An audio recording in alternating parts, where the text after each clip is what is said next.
Hi, we're here in New York City on a very cold day to prove that people will believe anything you say if you're holding a microphone and phrase it like a question. Today it was revealed that Lance Armstrong's confession to using performance-enhancing drugs was in fact a prank for the TV show Punk'd.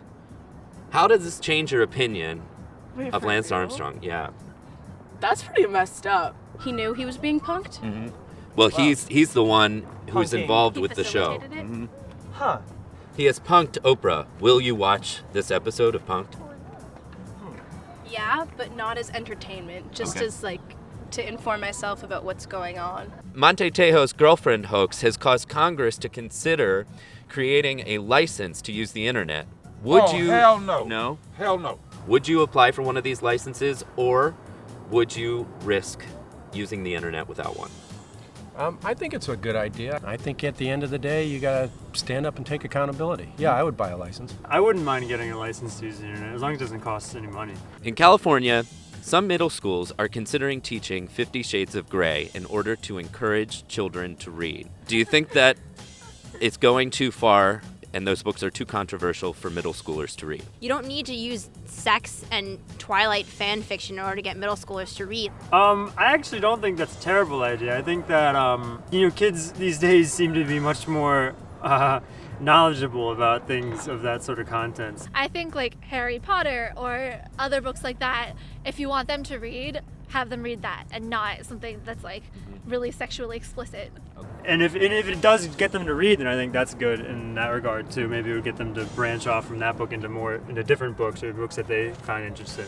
Some are saying that, its place is not in the reading classroom, but perhaps in the health classroom. What do you think about that? It doesn't discuss anything about health, and it's really just misogynistic. And if you're teaching it to middle schoolers, which is a really formative age, these girls are going to be reading it and thinking, oh, wow, I should be really submissive to men, and I should do whatever any man wants. And that's just, oh my God, it's just so stupid. Jay-Z and Beyonce's one-year-old daughter, Blue Ivy Carter, has been nominated for a Grammy for her debut single that was produced by her father.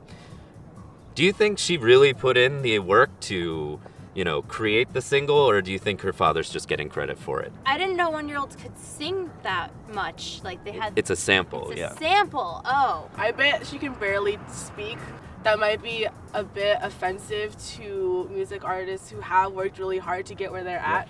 North Dakota recently announced that its oil boom has been so profitable that the state may consider seceding from the union to protect itself from federal taxes. Do you think this would be a big loss for the United States? Well, I didn't even know they had oil in North Dakota, to be perfectly honest. It wouldn't be much of a loss, but it would set a trend. You see, I'm from New York, so I'm gonna say it wouldn't affect me at all. Do you think that splitting South Dakota into 2 states to keep 50 states would be a wise decision? I guess if it absolutely came down to it. I understand Puerto Rico's actually has a chance of becoming a state, right? Mm-hmm. Maybe that would bring us back to 50. Sure. Do you think that, rather than splitting it into 2, we should just incorporate some of our territories like either Guam or Puerto Rico or the British Virgin Islands? Yeah. For North Dakota, is it really that serious? It's potential. They're talking about it. Wow. Here in New York City today to prove that people will believe anything you say if you look like a newsman and are holding a microphone. Fruit salad, yummy, yummy. What's the joke with the Smirnoff Ices? They're delicious. Sometimes me and my bros, my homies, pound a few cold ones. You ever been iced? They're fun and delicious. Boom!